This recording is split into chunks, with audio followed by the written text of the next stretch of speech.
नमस्कार, सात का संग्राम में आपका स्वागत है। मैं हूं रमन पांडे। सात के संग्राम में आज हम चर्चा करेंगे राहुल गांधी के लोकसभा में दिए गए भाषण की। राहुल गांधी ने आज लोकसभा में सत्ता पक्ष पर जमकर वार किया। उनका ये कहना था कि पूरे देश को चक्रव्यूह में फंसा दिया गया है और ये एक ऐसा चक्रव्यूह है जिसको 6 लोग मिलकर चला रहे हैं, जिसमें उन्होंने अडानी अंबानी का भी नाम लिया।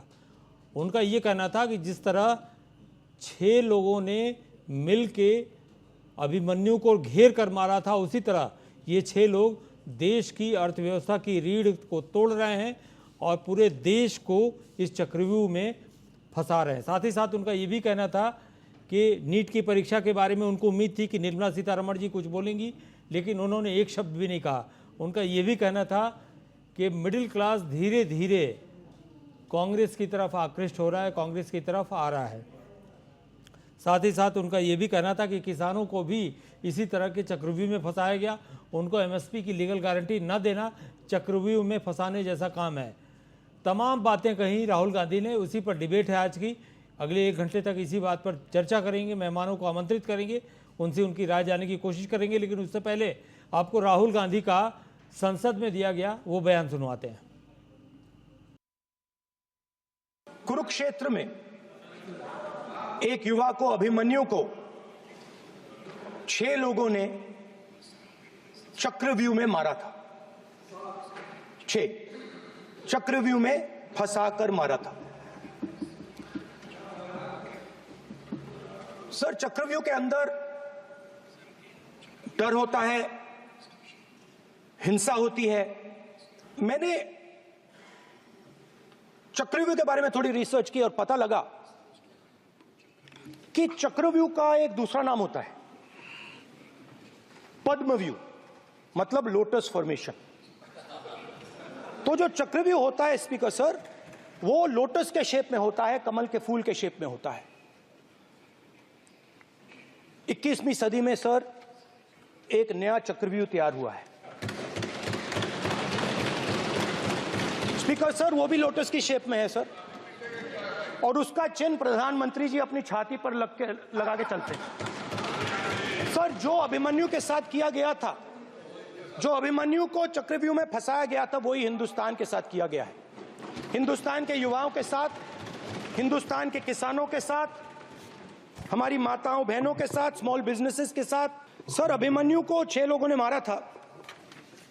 उनके नाम द्रोणाचार्य, कर्ण, कृपाचार्य, कृतवर्मा, अश्वत्थामा और शकुनी।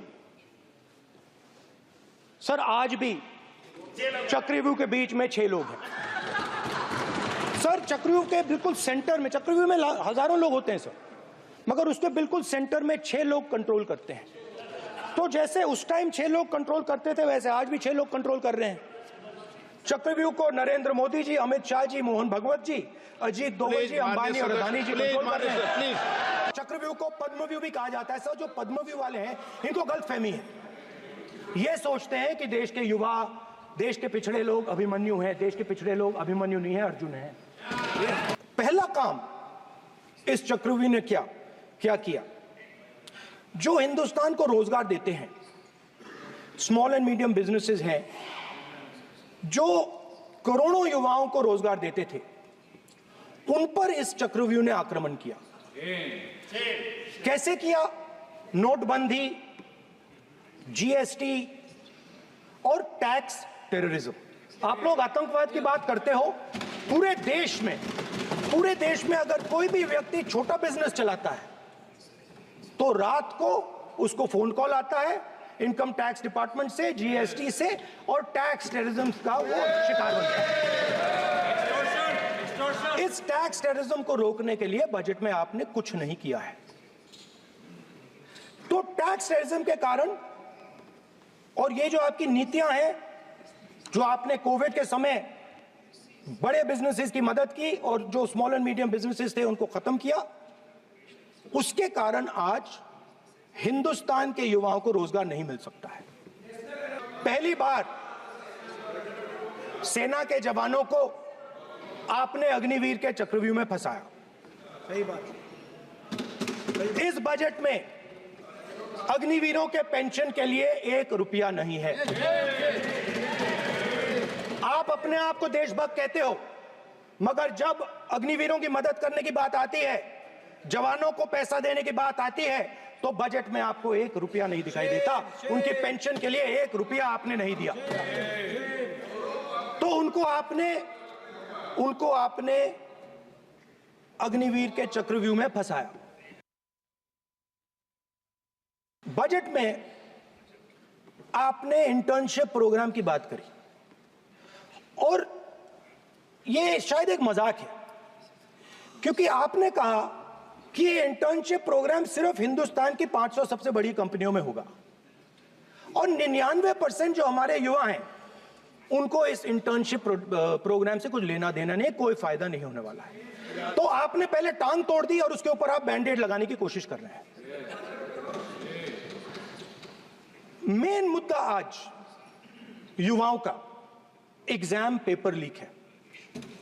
जहां भी हम जाते हैं, आपने बेरोजगारी का चक्रव्यूह बना दिया इनके लिए, और जहां भी हम जाते हैं वो कहते हैं देखिए बेरोजगारी है मगर पेपर लीक भी होता है।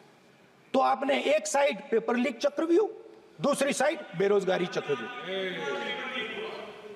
पेपर लीक मैं आपको बताता हूं 10 साल में 70 बार हुआ। अगर आप जानना चाहते हैं, 10 साल में 70 बार हुआ। जो अन्नदाता है वो चक्रव्यूह से निकलने के लिए, आपके चक्रव्यूह से निकलने के लिए जो आपने बनाया 3 काले कानून, जमीन अधिग्रहण बिल को आपने कमजोर किया, उनको आप सही दाम नहीं देते हो। इस चक्रव्यूह से निकलने के लिए उन्होंने आपसे सिर्फ एक चीज मांगी है, 2 चीजें नहीं मांगी है, सिर्फ एक चीज मांगी है। उन्होंने कहा है कि हमें लीगल गारंटीड एमएसपी दे दो। आपने उनको बॉर्डर पे बंद कर दिया, रोक दिया, आज तक रोड बंद है। आप उनसे बात करने को तैयार नहीं है। जो अन्नदाता है, जो सरकार से सिर्फ एक चीज मांग रहा है, लीगल गारंटीड एमएसपी। हमें लगता था कि ये कोई बड़ा काम नहीं है सर, ये इतना बड़ा काम नहीं है। हमें लगता था कि अगर सरकार बजट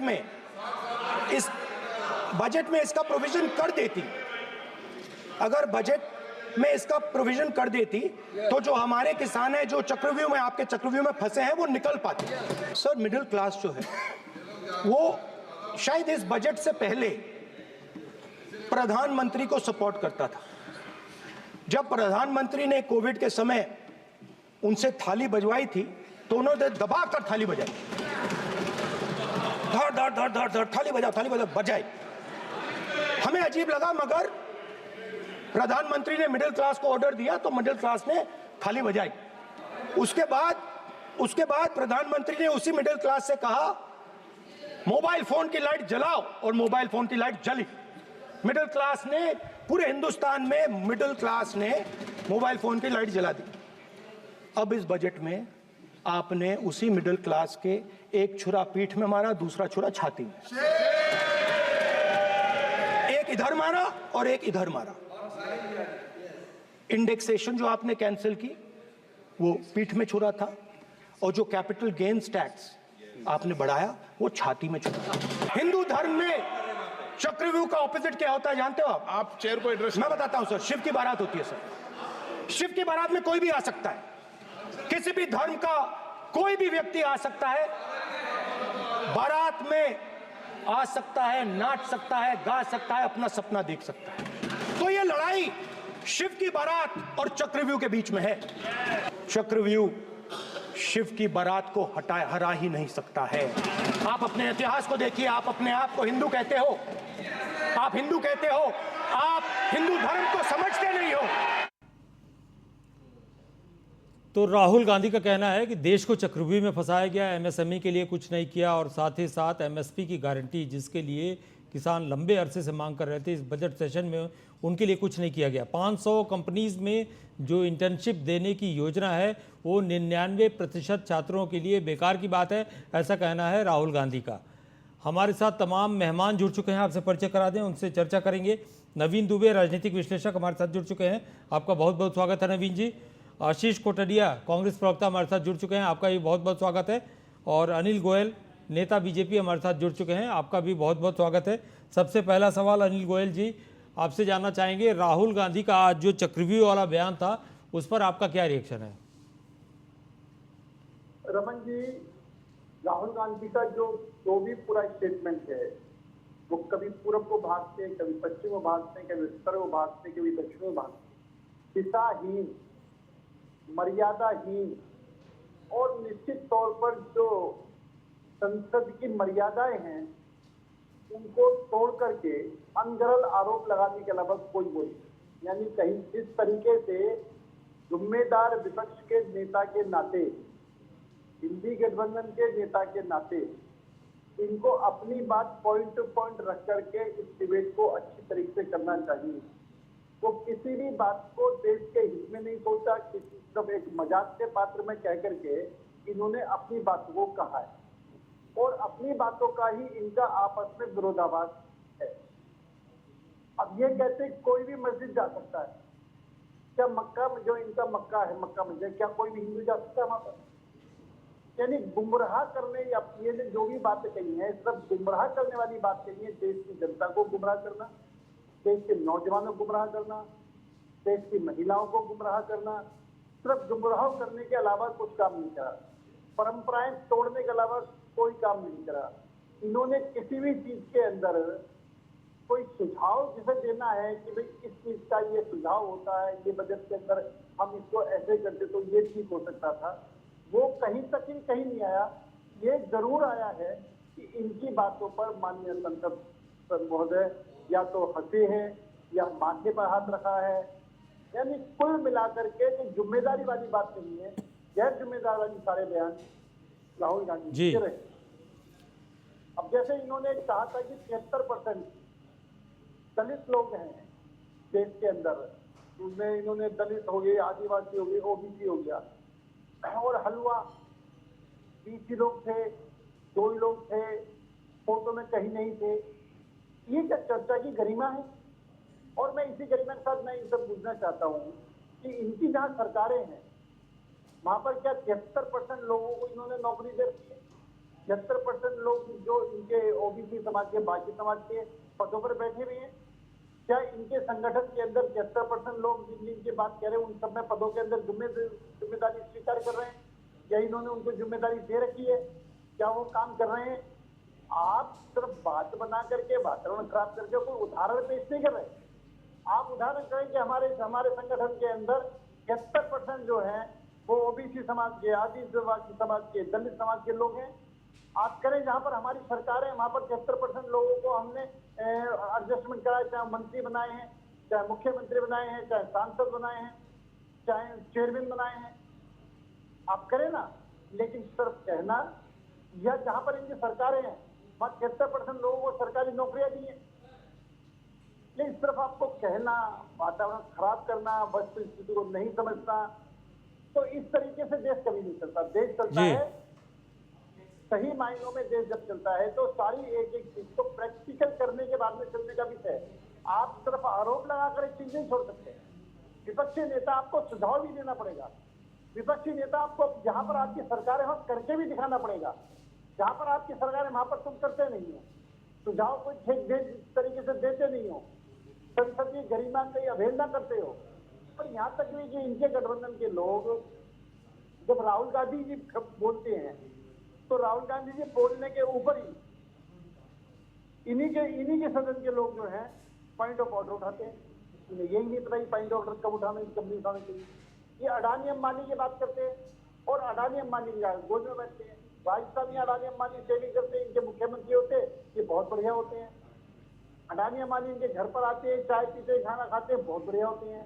इनके सारे नेता उनकी शादियों में जाते हैं, बहुत बढ़िया होते हैं। तो मुंह में राम में बगल में छुरी क्यों? आप ये बात कह करके, हाँ, अगर अडानी ने कोई भ्रष्टाचार करा, अंबानी ने कोई भ्रष्टाचार करा है, वो सामने लाया जाए, उस पर कार्रवाई हो। लेकिन अगर कोई भी व्यापारी, कोई भी फैक्ट्री वाला, कोई भी इंडस्ट्री, अगर हिंदुस्तान का कोई इंडस्ट्री ऊपर बढ़ती है तो हिंदुस्तान का की गरिमा बढ़ती है।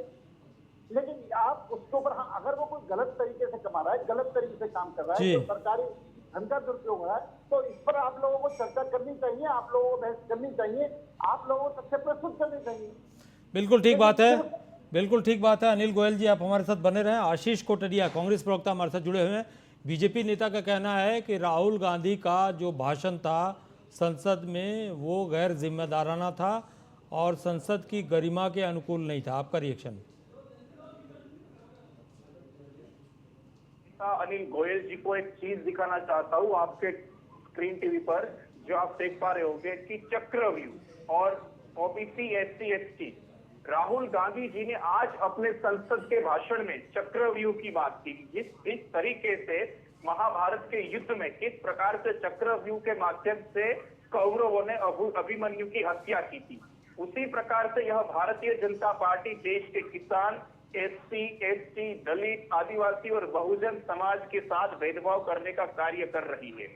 जब चक्रव्यूह की बात की तो राहुल गांधी जी ने इस बात को भी स्पष्ट किया कि इस भारतीय जनता पार्टी के चक्रव्यूह में कुल मिलाकर 6 लोग सम्मिलित थे, जिसमें नरेंद्र मोदी जी, आरएसएस के प्रमुख मोहन भागवत जी, अमित शाह जी, फिर राजनाथ सिंह जी, अन्य बीजेपी के नेता शामिल है। किंतु इस चक्रव्यूह को भेदने की जिम्मेदारी है भारतीय राष्ट्रीय कांग्रेस पार्टी की।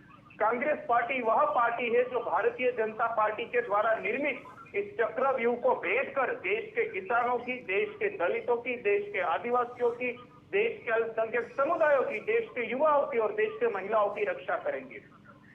अभी आप बात कर रहे थे कि राहुल गांधी जी ने संसदीय परंपराओं का उल्लंघन किया। मुझे बताइए, जब राहुल गांधी जी ने भारतीय जनता पार्टी की सरकार को प्रश्न पूछा कि देश का किसान, कि जिनको आपने आंदोलन जीवी कहा था, परजीवी कहा था, आतंकवादी कहा था, खालिस्तानी कहा था, उन्होंने जब मिनिमम सपोर्ट प्राइस की मांग की तो केंद्र सरकार की ओर से उत्तर आता है कि मिनिमम सपोर्ट प्राइस हम किसानों को प्रदान नहीं कर सकते। यानी कि भारतीय राष्ट्रीय कांग्रेस पार्टी मांग कर रही है कि एमएसपी की लीगल गारंटी प्रदान कीजिए, और वो भी लीगल गारंटी C2+50 मॉडल के आधार पर, C2+50 मॉडल के आधार पर। लेकिन भारतीय जनता पार्टी की सरकार ने इसको अस्वीकार कर दिया। अब दूसरी बात पर आता हूँ। जब इन्होंने बात की बजट की, मुझे बताइए, देश की वित्त मंत्री निर्मला सीतारमण जी राहुल गांधी जी के भाषण में अपना सिर पकड़कर हंस रही थी। इससे बड़ी देश के लिए विडंबना कौन सी हो सकती है? निर्मला सीतारमण जी स्वयं को अर्थशास्त्री समझती है। उन्होंने से बात कर रहे हैं उस शब्द का, आदिवासी शब्द का, ओबीसी शब्द का प्रयोग नहीं किया। मुझे बताइए, प्रस्तुत किए गए बजट में देश के दलित समुदाय के लिए, देश के आदिवासी समुदाय के लिए और देश के अल्पसंख्यक समुदाय के लिए कौन कौन से प्रावधान किए गए हैं? भारतीय जनता पार्टी की सरकार ने इस बार ओबीसी विरोधी, दलित विरोधी, बहुजन विरोधी बजट प्रस्तुत किया है। और सबसे बड़ी बात, जब देश में कोविड-19 का लॉकडाउन आया, देश का प्रधानमंत्री कहता है ताली बजाओ, दिया जलाओ, लेकिन यही प्रधानमंत्री जी ने बजट के माध्यम से देश के मिडिल क्लास को चोट पहुंचाने का कार्य किया है। कि वही प्रधानमंत्री नरेंद्र मोदी है जो देश के मिडिल क्लास का उपभोग करके, उनका उपयोग करके उन्हीं के पीठ में छुरा घोंपने का काम किया है। यदि आपको बजट की इतनी चिंता है तो आपने कैपिटल गेन टैक्स में वृद्धि क्यों की, जो कि देश का मिडिल क्लास सबसे ज्यादा निर्भर करता है। और अंतिम बात करूंगा अग्निवीर स्कीम की।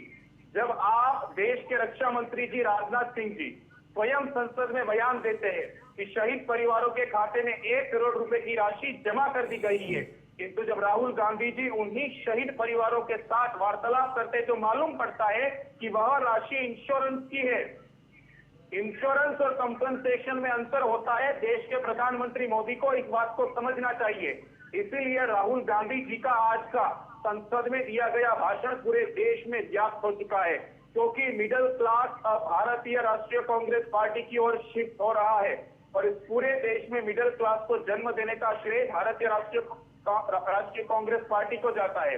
1951 में एलपीजी रिफॉर्म के माध्यम से हमने इस देश में मिडिल क्लास को जन्म दिया था। तो आरएसएस को, भाजपा को, मोदी जी को, नरेंद्र मोदी जी को, अमित शाह जी को कोई अधिकार नहीं है कि इस प्रकार के चक्रव्यूह के माध्यम से देश के गरीब, अल्पसंख्यक, पिछड़े और बहुजन समाज के पीठ में छुरा घोंपने का काम करे। भारतीय राष्ट्रीय कांग्रेस पार्टी का प्रत्येक कार्यकर्ता इसके खिलाफ लड़ाई लड़ेगा। चलिए आशीष, आप हमारे साथ बने रहिए। नवीन दुबे, राजनीतिक विश्लेषक, हमारे साथ जुड़े हैं।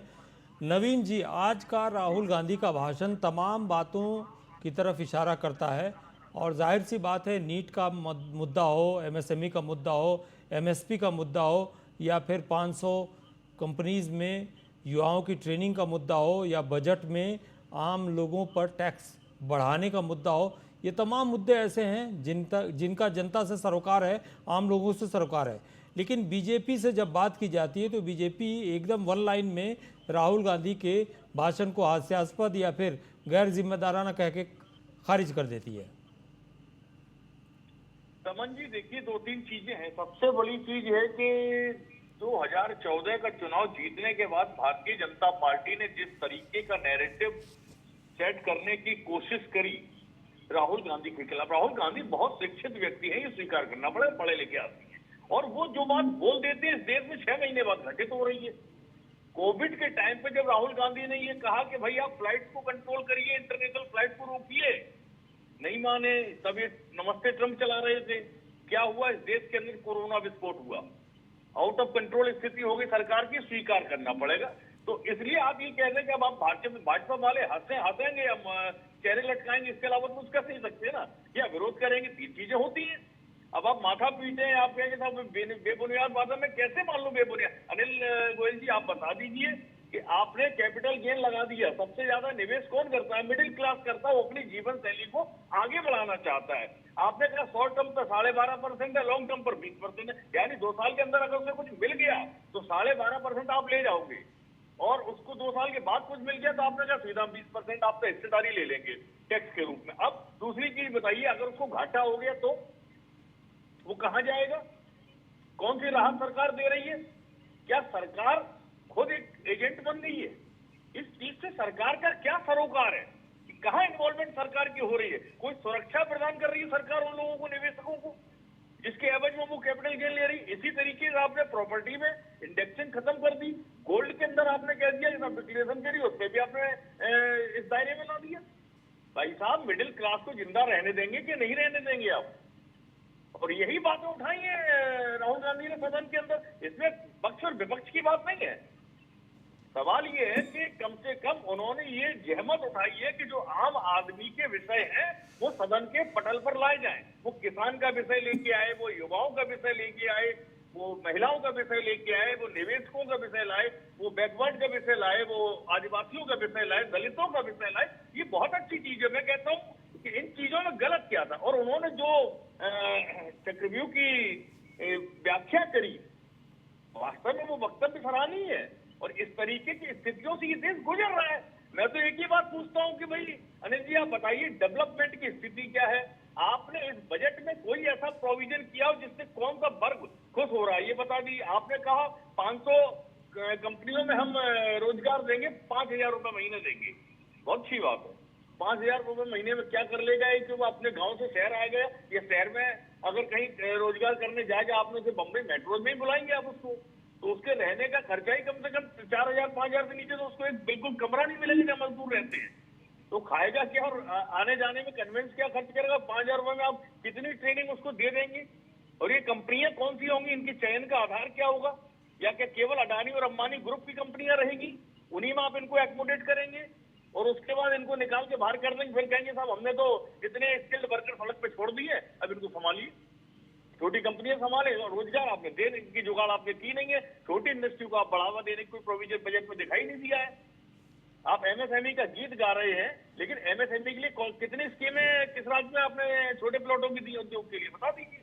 200 मीटर, 300 मीटर, 500 मीटर के प्लॉट कितने निकाले हैं पिछले 10 साल में? आप बता दीजिए किसी औद्योगिक क्षेत्र में जो भाजपा शासित राज्य हो या केंद्र की कोई स्कीम हो, कहीं नहीं निकाला आपने। तो आप जो स्टार्टअप की बात करते हैं वो किसके लिए करते हैं? उसके लिए करते हैं कि जो आदमी ऑलरेडी बड़े कॉर्पोरेट के साथ काम कर रहा है, वही उन्हीं के लोग आए, वो लेके चालू करो। मैं आपको बता रहा हूँ, स्किल इंडिया में जो आपने किया है ना, मैं दिखा देता हूँ आपको। नोएडा के अंदर 10 सेंटर ऐसे मिलेंगे जिनमें ताले पड़े रहते, केवल कागजों पे चल रहे हैं और बंदरमाट हो रहा है पैसे का उसमें। इसको स्वीकार की, क्योंकि भ्रष्टाचार के ऊपर नकेल कसने का कोई प्रोविजन सरकार ने पिछले साल किया ही नहीं। अब आप बीच आते हैं हमने हमारे यहाँ भ्रष्टाचार ही नहीं हो रहा है। अरे भाई साहब, भ्रष्टाचार नहीं हो रहा तो ये खाद्य पदार्थों की स्थिति इतनी खराब है देश के अंदर, हर महीने लाखों लोगों को कैंसर डायग्नोज हो रहा है, लोग बीमार हो रहे हैं। औसत जीवन की आयु आदमी की 65 वर्ष हो गई है इस देश के अंदर। कैसे हो गई है? क्योंकि ना तो खाद्य पदार्थों पे कंट्रोल है आपका, ना किसी चीज पे कंट्रोल है, प्योरिटी कहीं कुछ है ही नहीं है, चलती रहने दीजिए गाड़ी। इस तरीके से इस देश को कब तक चलाएंगे भाई? इस देश को अब हिंदू मुसलमान की जरूरत नहीं है, धर्म की लड़ाई लड़ने की जरूरत नहीं है। पहले अपने अर्थ की अपनी जीवन शैली को जिंदा रखने के लिए उस लड़ाई को लड़ने की जरूरत है। किसानों का विषय गंभीर है, आप उस पर विचार करना चाहिए था। ये तो वादा किया था प्रधानमंत्री जी ने जब किसान आंदोलन खत्म हुआ था कि भाई हम आपसे माफी मांगते हैं और हम इस पर जल्दी कमेटी बनाएंगे। तो कमेटी कहाँ है, कहाँ हो रही है बैठ के? और अगर कुछ किसान नेता सदन में आते हैं और राहुल गांधी नेता प्रतिपक्ष से मिलते हैं तो बुराई क्या है? आपने पत्रकारों को भी एक वहां पर बॉक्स के अंदर बंद कर दिया। मतलब किस प्रणाली से आप देश को चलाना चाह रहे हैं? किस लिबर्टी पर आप देश की पत्रकारिता को लेके जाना चाह रहे हैं भाई? कम से कम अब तो आप पूर्ण बहुमत की अपनी दम पर है नहीं सरकार में। अगर आप पूर्ण बहुमत में होते तो होता क्या इस देश का? तो ये बात जो विपक्ष कह रहा था बार बार कि ये संविधान बचाओ चुनाव है, तो उनकी बात में दम नजर आता है। अनिल जी, ये व्याख्या आपको समझनी पड़ेगी। अगर आप जब 240 लेके बैठे हो और आप इस तरीके के हिटलरसाइज से देश को चलाना चाहते हैं, जनहित का कोई मुद्दा नहीं है। कौन सी योजना आपकी ऐसी है बता दीजिए जिससे जनहित हुआ हो। और मैं आपसे बोल रहा हूँ, उत्तर प्रदेश में पिछले 7 वर्ष के अंदर कोई 5 प्रोजेक्ट ऐसे गिना दीजिए मुझे कि इनसे लोगों को रोजगार मिल गया और ये प्रोजेक्ट खड़े हो गए, ये डेवलपमेंट हुआ है। कि अब आप गिनवाएंगे क्या साहब, हमने ये एक्सप्रेस वे बना दी, वो एक्सप्रेस वे बना दी। अरे भाई साहब, वो केंद्र की योजनाएं हैं, वो पहले से चल रही, तो उन पर टोल वसूल के आप पैसा इकट्ठा कर रहे हो। कई जगह तो पैसा कंस्ट्रक्शन से ज्यादा कीमत के वसूला जा चुका है। ये स्थितियां हो गई हैं। अनिल गोयल जी बोलिए, जवाब दीजिए। नवीन दुबे जी की बात को मैं बहुत आराम से सुन रहा हूँ, ध्यान से सुन रहा हूँ। नवीन दुबे जी ने सिर्फ एक पक्ष देखा है, दूसरे पक्ष की तरफ इन्होंने देखने की जरूरत ही महसूस की।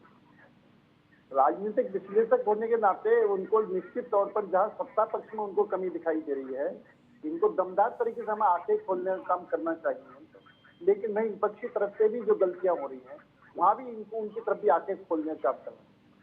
जो विश्लेषक हैं वो सब, उनको किसी पार्टी विशेष से नहीं होती है, वो दोनों, वो देश के बारे में सोचते हैं, जनता के बारे में सोचते हैं, और देश और जनता की आवाज वो अपने शब्दों में उठाकर कहते हैं। और किसी के हिसाब से ठीक हो सकती है, किसी हिसाब से गलत हो सकती है। ये सिर्फ एक पक्ष के बारे में बोलोगे, दूसरे पक्ष के बारे में नहीं बोलोगे तो इसको वो तो ठीक है, वो तो ठीक है, लेकिन अपने पक्ष का जवाब तो आप ही देंगे ना। मैं दे रहा हूँ। अभी एमएसपी पे बहुत लंबी चौड़ी बात करें। मैं जिस टाइम 2006 में स्वामीनाथन जी की रिपोर्ट आई थी, 2014 तक कांग्रेस की सरकार थी, यूपीए की सरकार थी, तो उसमें इन्होंने एमएसपी क्यों नहीं दी? पहली बात। आज ये लंबी चौड़ी बात करें। दूसरी बात, एमएसपी स्टेट गवर्नमेंट भी दे सकती है। जहां जहां कांग्रेस की या इंडी गठबंधन के लोगों की सरकारें हैं, उन्होंने वहां एमएसपी क्यों नहीं दी? अनिल जी, उन्होंने नहीं दी इसलिए आप भी नहीं दे रहे हैं। सर ऐसा नहीं है, पहले मेरी बात सुनें। कोई मजबूरियां हैं। आप अगर मैं ये कह रहा हूँ कि अगर उन्होंने भी नहीं दिए तो उनकी भी कोई मजबूरी होगी, अगर हम भी नहीं दे पा रहे तो हमारी भी कोई मजबूरी होगी। मैं तो सिर्फ ये बात कह रहा हूँ कि उन्होंने नहीं दी और किस लिए क्यों घड़ियाली आंसू बहा करके किसानों को गुमराह कर रहे हैं। मैं जो गुमराह करने वाली बात कहता हूँ कि हमारे जो इंडी गठबंधन के लोग हैं वो सिर्फ और सिर्फ जनता को, किसानों को, युवाओं को, महिलाओं को नहीं, लेकिन प्रधानमंत्री जी ने तो आश्वासन दिया था ना। प्रधानमंत्री जी ने जब किसान आंदोलन खत्म हुआ था तो आश्वासन तो दिया था कि उनकी मांग पर विचार होगा।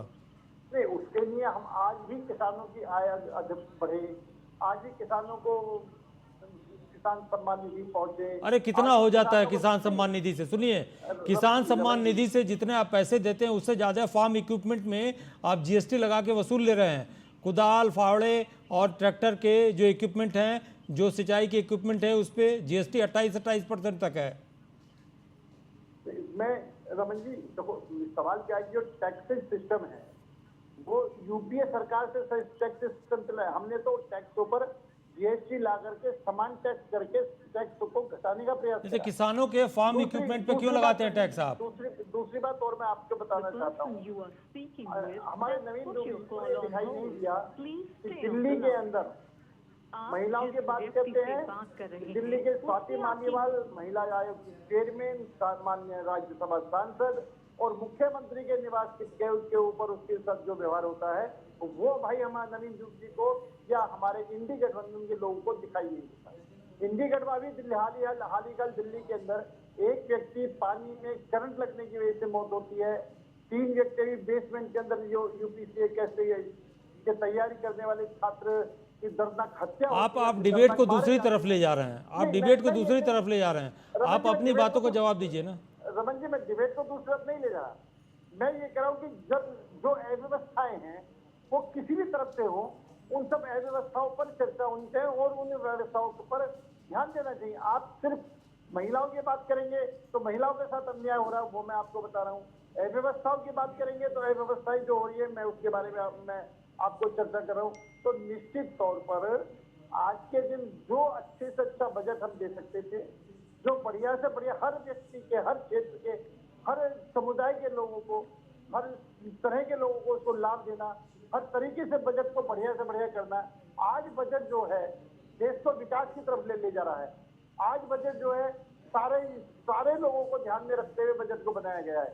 लेकिन जब ये सब बनाया गया है, इसमें कभी इनको दिखाई नहीं दे रही है, तो अंदर प्रचार करके लोगों को गुमराह करके जरूर इस बजट का माहौल बनाने का ये कोशिश कर रहे हैं। आज देश किस तरीके से आगे बढ़ा है, अगर हम कांग्रेस से टाइम की बात करें तो हमारा सोने का जो हमारा सोना गिरवी रखने तक की नौबत आ रही थी। आज देश कितनी, चाहे आर्थिक स्थिति के मामले में देखें, चाहे देश के विकास की बात देखें, चाहे सड़कों की बात देखें, चाहे ट्रेन की बात देखें, चाहे जिस पूरे देश के अंदर चारों क्षेत्र में चारों तरफ विकास हो रहा है, तो इसकी कोई कहने के लिए तैयार नहीं है। आज पूरे विश्व में देश का मान सम्मान बढ़ रहा है, वो मानने के लिए तैयार नहीं। रक्षा के मामले में ले लें, कल तक हम रक्षा की हर चीज आयात करते थे, अब हम रक्षा की सामग्री में निर्यात भी करने लगे। इस बात को मानने के लिए कोई तैयार नहीं है।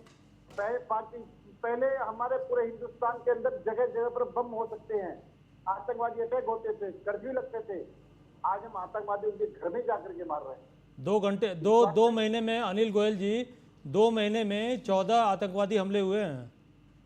बिल्कुल रमन जी, बिल्कुल हुए, इसमें दो राय नहीं है। और उनको मुंहतोड़ जवाब दिया भी जा रहा है और आगे भी जवाब दिया जाएगा। और पिछली बार भी चाहे सर्जिकल स्ट्राइक हो चाहे एयर स्ट्राइक हो, हमने ये करके पाकिस्तान को नहीं, आप लोग कहते थे ना कि आतंकवादी हमले होने बंद हो गए।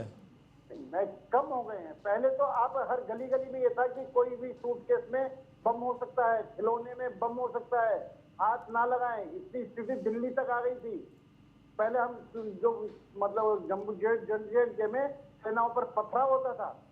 मेरा कहने मतलब ये, आज सारी चाहे नक्सलवाद हो चाहे आतंकवाद हो, हम चारों तरफ चाहे माफियाओं का राज हो, माफियाओं का राज खत्म कर रहे हैं। चाहे भू माफिया है, चाहे राशन माफिया है, चाहे बदमाशी में माफियागिरी कर रहे हैं। हम उन सब चीजों को चारों तरफ को लेकर के आम जनता खुशहाल है, आम जनता वहां पर अच्छी तरीके से जीवन यापन कर रही है। चलिए, आशीष कुछ कहना चाहते हैं। आशीष बोलिए। ये सब इनको पच नहीं रहा है, इसलिए इन सब में बौखलाहट पैदा होती है। आशीष, देखिए, अनिल गोयल जी ने बड़ा अच्छा भाषण दिया नरेंद्र मोदी जी की तरह डिबेट में भी। मेरा केवल उनसे यही प्रश्न है कि वह आतंकवाद की बात कर रहे थे। सर, टेररिज्म की बात तो ठीक है, हम यहाँ आपको प्रश्न कर रहे हैं टैक्स टेररिज्म के ऊपर। और जहां तक टैक्स टेररिज्म की बात है, आपकी सरकार ने टैक्सेशन की पॉलिसीज हो, ड्यूअल टैक्सेशन पॉलिसी हो या फिर कैपिटल गेन टैक्स में वृद्धि करने की बात हो, सभी प्रकार से देश के मिडिल क्लास को, मध्यम वर्ग की पीठ में छुरा घोंपने का कार्य भारतीय जनता पार्टी की सरकार ने किया है। और ये बात कर रहे थे आतंकवाद की कि कांग्रेस पार्टी के कार्यकाल में देश में आतंकवाद का युग था। अरे सर, आपने स्वयं गृह मंत्री अमित शाह जी ने जब जम्मू कश्मीर रिओर्गेनाइजेशन बिल पेश किया, जम्मू कश्मीर से धारा 370 हटाई, जम्मू कश्मीर के लोगों के साथ विश्वासघात किया, उनको यूनियन टेरिटरी में परिवर्तित करने के पश्चात भी बयान देते रहे कि कश्मीर राज्य और कश्मीर घाटी अपूर्ण रूप से आतंकवाद से मुक्त हो चुकी है। किंतु वहां पर एक बार जाकर आप दौरा कीजिए, आप वास्तविकता से अवगत होंगे कि किस प्रकार से आज भी जम्मू और कश्मीर राज्य में लगातार आतंकवाद की गतिविधियां हो रही है। आतंकवाद वहां पर पल रहा है और इसका जिम्मेदार कौन है? भारतीय जनता पार्टी की सरकार। आए दिन प्रतिदिन हमारे देश के जवान शहीद हो रहे हैं, लेकिन भारतीय जनता पार्टी और देश के गृह मंत्री और रक्षा मंत्री जी के पास कोई प्रत्युत्तर नहीं है।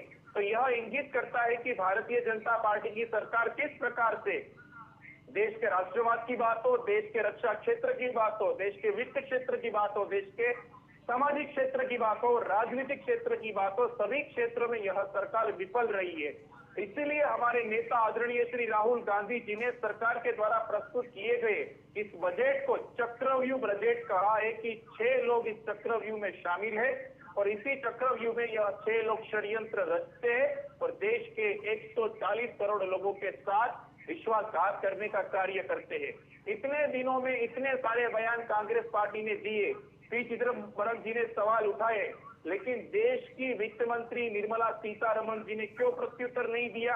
एक थे पी चिदम्बरम जी जिन्होंने कोलेशन ईयर के दौरान ड्रीम बजट प्रस्तुत करके देश के मध्यम वर्ग को लाभान्वित किया था। दूसरी है हमारी देश की वित्त मंत्री निर्मला सीतारमण जी, जिन्होंने बजट प्रस्तुत करके देश के मध्यम वर्ग की पीठ में छुरा घोंपने का काम किया। आप अनिल गोयल जी टैक्स टेररिज्म के ऊपर विचार कीजिए, आतंकवाद के ऊपर विचार कीजिए, राष्ट्रवाद के ऊपर विचार करने की आवश्यकता नहीं है। और राहुल गांधी जी ने यह भी बोला कि जब आप चक्रव्यूह की बात करते तो हम तो शिव की आराधना की बात करते हैं, और शिव की आराधना की जब बात आती है तो राहुल गांधी जी ने स्पष्ट रूप से कहा था कि हम अभय मुद्रा की बात करते हैं। यह है अभय मुद्रा, मैं आप पे टीवी के स्क्रीन के समक्ष दिखाना चाहता हूं। और यही अभय मुद्रा के माध्यम से भारतीय राष्ट्रीय कांग्रेस पार्टी भारतीय जनता पार्टी को प्रत्युत्तर देगी, क्योंकि शिव जी की अनिल गोयल जी हमारे साथ बने हुए हैं जी। अनिल गोयल जी एक बात बताइए, अनिल गोयल जी एक बात बताइए, के माध्यम से लोगों के साथ विश्वासघात करती है। अनिल गोयल जी एक बात बताइए, इस पूरे बजट में जो स्मॉल स्केल इंडस्ट्रीज़ हैं उनको क्या मिला है, साथ ही साथ जो मिडिल क्लास है उनको क्या मिला है, इसलिए कि टैक्सेशन भी बदल गया, साथ ही साथ कैपिटल गेन की बात हो रही है, हेल्थ केयर सेक्टर को क्या मिला है, कुल मिला जुला के जो आपका टैक्स पेयर है उसको क्या दिया है सरकार ने आपकी? अमन जी, मैं फिर एक बात स्पष्ट तौर से कह रहा हूँ कि सरकार अपने संसाधनों में जितना बेहतर से बेहतर बजट दे सकती थी, हर वर्ग के लोगों की सहूलियत को ध्यान में रखते हुए उन्होंने करा है। माननीय विपक्ष के जो हमारे सदस्य हैं जो अभी बोल रहे हैं, मैं सिर्फ एक जब को चर्चा होती है, और जब चर्चा होती है तो उसमें कहा जाता है इस मद से पैसा काट करके इस मद में दिया जाए और इस मद से पैसा लेकर के ये लिया जाए। यानी बजट पर अगर चर्चा होती है तो चर्चा होती है कि यहाँ पर टोटल बजट ये है, इस बजट को सरकार ने आवंटित करके आपके सर पेश कर दिया। क्या विपक्ष ने उसमें कोई सुझाव दिया कि कहाँ पर उसको लगता है कमी है, तो कहां से लेकर के कहां से उस कमी को पूरा करा जाए? अरे एक बात बताए अनिल जी, विपक्ष का सुझाव सुनने के लिए तो तैयार कहाँ आप लोग हैं? राहुल गांधी बोलते हैं तो उनके बयान को गैर जिम्मेदाराना बताने लगते हैं आप लोग। ऐसा नहीं, तो आप लोग सुनने को तैयार कहाँ हैं? रमन जी ऐसा नहीं है, हम सुन रहे हैं, हम अच्छी तरीके से सुन रहे हैं, लेकिन वो जब बजट पर चर्चा कर रहे हैं तो बजट पर बात करें, बजट पर चर्चा कर रहे हैं तो दायमाई की बात क्यों करते हैं? नहीं, बजट पे ही चर्चा कर रहे हैं ना। सुनिए नहीं, इसमें सुनिए, किसानों की बात की है उन्होंने, एमएसएमई की बात की है, देश को चक्रव्यूह में डालने की बात की है, और साथ ही साथ ये भी बात की है कि अग्निवीर योजना के जो भी लोग हैं उनके लिए 1 रुपया भी इस बजट में पेंशन के लिए प्रावधान क्यों नहीं है, बात तो की है उन्होंने। मैं ये कहूँगी, उन्होंने जहां पर लगा कि बजट में पैसा नहीं है वहां पर ये कहे कि इसका बजट काट के यहाँ पे दिया जाए। असली सुझाव ये है रमन जी, सुझाव का मतलब क्या है कि नहीं अनिल गोयल जी आप गलत डायरेक्शन में जा रहे हैं। सुनिए मेरी बात सुनिए, सरकार बजट पेश करती है, सुनिए सरकार बजट पेश करती है, विपक्ष बस ये सुझाव दे सकता है कि आपको इस मद में प्रावधान करना चाहिए। विपक्ष आपको ये नहीं बताएगा कि इस मद में से पैसा निकाल के उस मद में लगाइए आप, ये सरकार का काम है। हम जिम्मेदार विपक्षी भूमिका में नहीं रहेंगे, हम गैर जिम्मेदार विपक्षी भूमिका नहीं तो रहेंगे। नहीं, विपक्ष ये कैसे बता सकता है आपको? मतलब मैं ये जहां पर मत कम दिखाई दे रहा है वहां पर कहां से बढ़ेगा तो उसी बजट से आप बताए ना कहां से काट के कहां डालना है, क्योंकि सिर्फ वोटों की राजनीति करनी है, लोग नाराज ना हो उस बात के लिए राजनीति करनी है कि अगर हम कहीं से काटने की बात करें तो वो लोग नाराज हो जाएंगे। अब इनको जो दिया जाए तो कहां से दिया जाए इसका कोई जवाब नहीं है। आप इस तरफ राजनीति के लिए करेंगे या देश हित के बारे में कभी सोचेंगे, कभी देश के बजट के बारे में भी सोचेंगे, देश के विकास के बारे में सोचेंगे? हमेशा वोटों की राजनीति, कोई ये वोट बैंक इस तरह से खुश कर दो, वो वोट बैंक इस तरह खुश कर दो, तो वोट बैंक को खुश करने की राजनीति करेंगे। रमन जी, निश्चित तौर पर जिम्मेदार विपक्ष की भूमिका में आपको एक डमी बजट पेश करना चाहिए कि हमारा डमी बजट ये है, इनसे बेहतर बजट ये है, जनता जब आपका नहीं, स्वीकार ये करेगी, प्रैक्टिकली लेकिन सिर्फ ये कमियां प्रैक्टिकली निकाल करके- ये प्रैक्टिकली वायबल नहीं है। नवीन दुबे जी हमारे साथ बने हुए हैं। नवीन जी दुबे जी, क्या आपको लगता है कि ये प्रैक्टिकली पॉसिबल है? इसलिए कि सारे संसाधनों पर सरकार का कंट्रोल है, कहाँ से क्या बजट आ रहा है उसको, उसकी प्लानिंग उसको करनी है। बजट विपक्ष सिर्फ ये सुझाव दे सकता है कि इस मद में आपने क्यों नहीं किया, इस मद में आपने क्यों नहीं किया। जाहिर सी बात है क्रिटिसिज्म करेगा विपक्ष।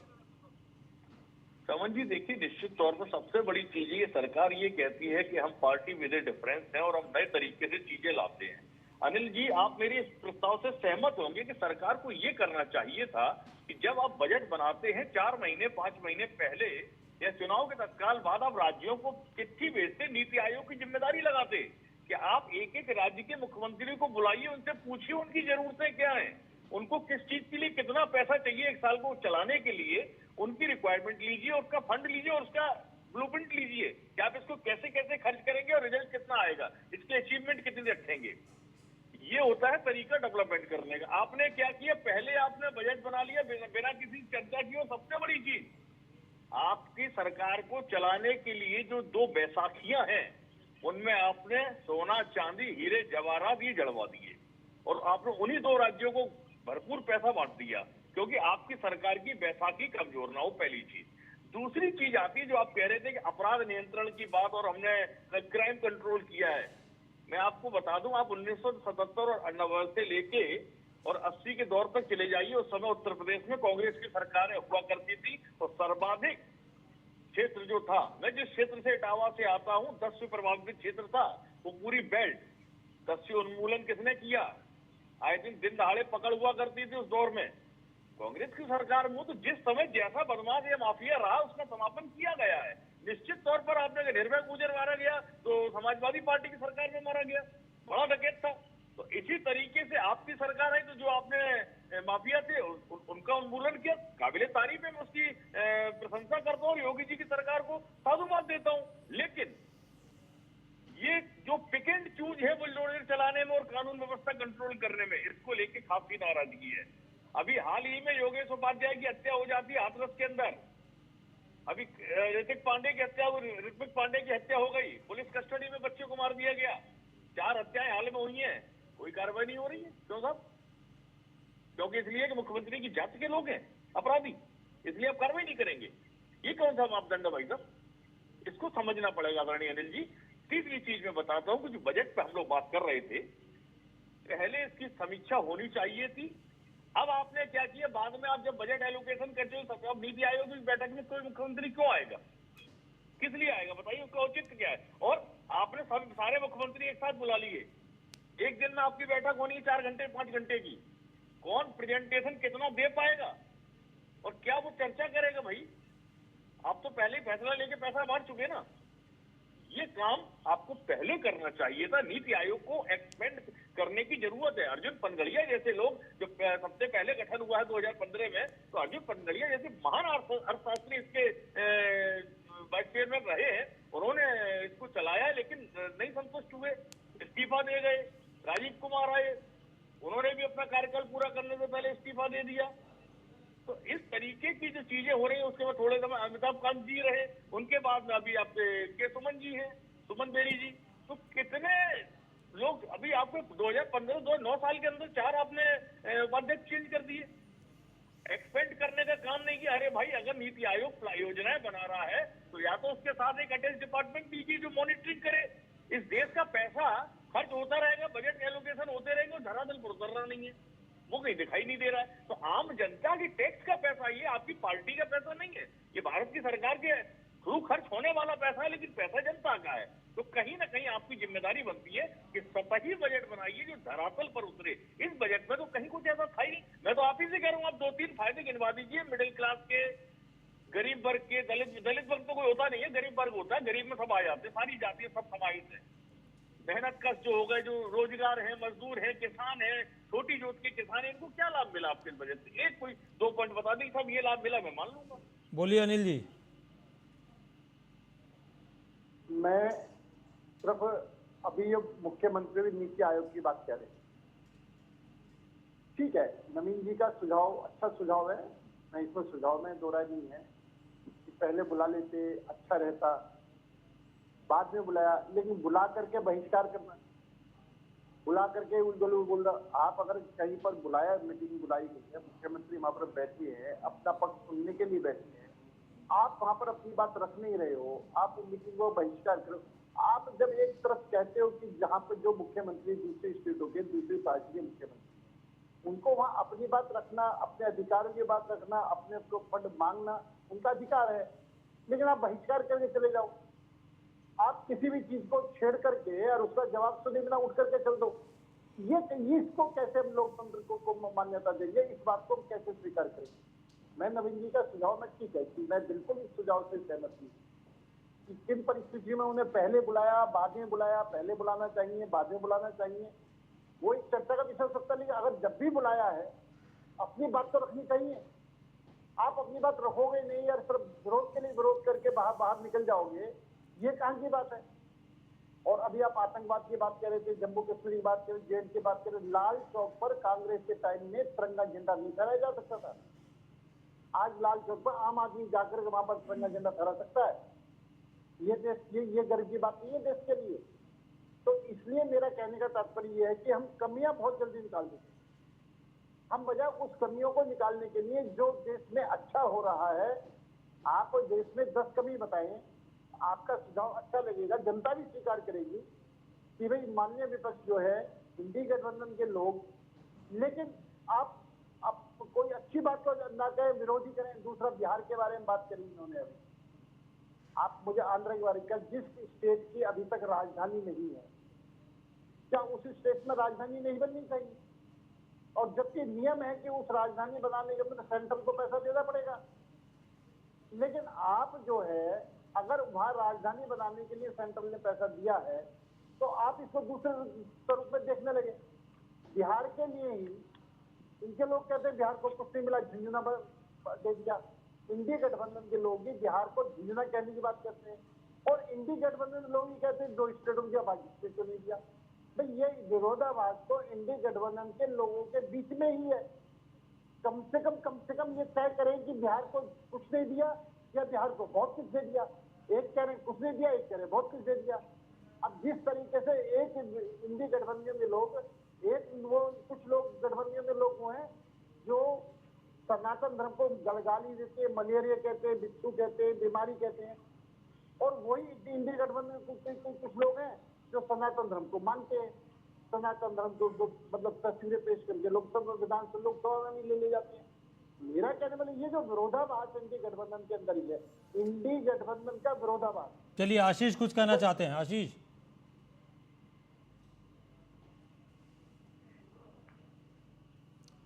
आशीष आवाज मिल रही है आपको?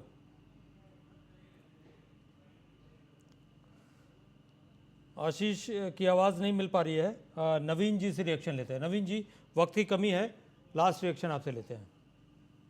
अनिल जी ने जो आतंकवाद की बात कही है, जम्मू कश्मीर में जिस तरीके का डेवलपमेंट हुआ है, तिरंगा लाल चौक पे पहले निश्चित तौर पर वो काम अच्छा हुआ है, लेकिन वो काम कोई अभी हाल फिलहाल का नहीं, पहले हो चुका है। उस पर बार बार चर्चा करने का क्या मतलब है?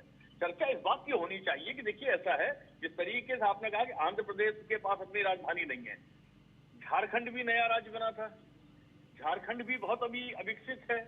आप उत्तराखंड के अंदर देख लीजिए, उत्तराखंड के अंदर भी अभी उतना विकसित नहीं है क्षेत्र। तो आप जो राज्य, दूसरी चीज आपने देखी, दक्षिण के राज्यों से आपको पैसा आता है, दक्षिण के राज्य कह रहे हैं भाई साहब आपने तो आप पूरा पैसा ले रहे हैं, हमारे यहाँ क्या दे रहे हैं? दक्षिण के राज्यों को भी आपने कुछ उस तरीके का डेवलपमेंट का पैसा नहीं दिया है। तो ये जो चीज है, मैं वही बार बार कह रहा था आदरणीय अनिल जी कि सरकार को ये परिपाटियों से देश नहीं चलेगा, परंपराओं से ये देश नहीं चलेगा कि साहब पहले ये होता तो हम भी यही करेंगे। ऐसा नहीं है। अब बदलिए, आपने योजना आयोग को बदलकर नीति आयोग बनाया, उसको एम्पावर्ड किया। अब एम्पावर्ड किया तो उसको और मजबूत करने की जरूरत है। और ये जो फैसले लेने हैं, मुझे लगता है कि प्री बजट आप एक सेशन बुलाइए और हर राज्य के मुख्यमंत्री को एक एक दिन के लिए बुलाइए, 1 महीने में आपका सारा काम निपट जाएगा। बिल्कुल, वो अपना बताएंगे कि भाई ये प्रेजेंटेशन है हमारा, हमें इतने पैसे की जरूरत है, इस क्षेत्र का हमें विकास करना है, और उसमें स्ट्रिक्टली प्रोविजन कीजिए कि आप जो बजट जिस प्रोविजन के लिए लेके जा रहे हैं उसमें खर्च करेंगे और उसकी रिपोर्ट भेजेंगे। इसका काम मॉनिटरिंग करने का नीति आयोग को लगाइए, उसके और एम्पावर्ड के। आपके पास तो इस देश में बेरोजगारों की बड़ी फौज है, लगाइए ना उनको काम पे। भ्रष्टाचार के जरिए जो पैसा जा रहा है उसके 25% में आप देश के हर युवा को रोजगार दे सकते हैं। केवल इसी में आप कुछ नहीं दीजिए, 15,000 20,000 में उनको रख लीजिए और देखिए चैनल सिस्टम बनाना पड़े, सिस्टम डेवलप करने नहीं चाह रही है सरकार। इस तरीके से आप रोजगार भी डेवलप कर सकते हैं, भ्रष्टाचार पर अंकुश लगा सकते हो। जब तक आप भ्रष्टाचार इतना पैसा बांटा जाता है तो भ्रष्टाचार की भेंट चले जाता है। लगता कितने राज्यों में क्या है?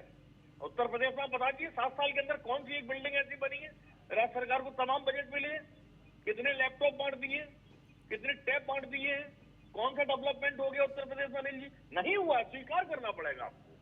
हेल्थ सर्विसेज चरमरा गई हैं, साइकिल पे ठेलों पर बीमार मरीजों को ढोया जा रहा है, एम्बुलेंस आपके दम तोड़ रही है, अस्पतालों में दवाइयां नहीं है, सीएससी पीएससी में डॉक्टर्स नहीं है। आज ही में विधानसभा का सत्र देख रहा था, स्थितियां विषम है, शिक्षा के क्षेत्र में कुछ हो नहीं रहा है। उसके बाद आप कह देंगे साहब दिल्ली में एक बेसमेंट में पानी भरा, ये सिस्टम की गलती नहीं है, ये हमारी और आपकी गलती है। ये चीजें जो बच्चे हमारे तीन भविष्य, ये भविष्य थे देश के, ये जिनकी जाने गई है ना, ये बच्चे भ्रष्टाचार की भेंट चढ़े हैं। और उस भ्रष्टाचार के अंदर फायर डिपार्टमेंट भी आता है, एमसीडी भी आती है, अरविंद केजरीवाल की सरकार भी आती है, मैं बहुत जिम्मेदारी के साथ कहूंगा, और कहीं ना कहीं गृह मंत्रालय भी आता है। सबकी जिम्मेदारी बनती है। चलिए अनिल गोयल जी, आखिरी जवाब आपसे। नवीन जी, निश्चित तौर पर सबकी जिम्मेदारी बनती है, लेकिन यहाँ पर दिल्ली के अंदर विशेष करके दिल्ली जल बोर्ड की लापरवाही है, वो दिल्ली सरकार का है। दिल्ली नगर निगम की लापरवाही है, वो दिल्ली सरकार का है। अनऑथराइज निर्माण हुआ है, वो दिल्ली सरकार के अधीन है।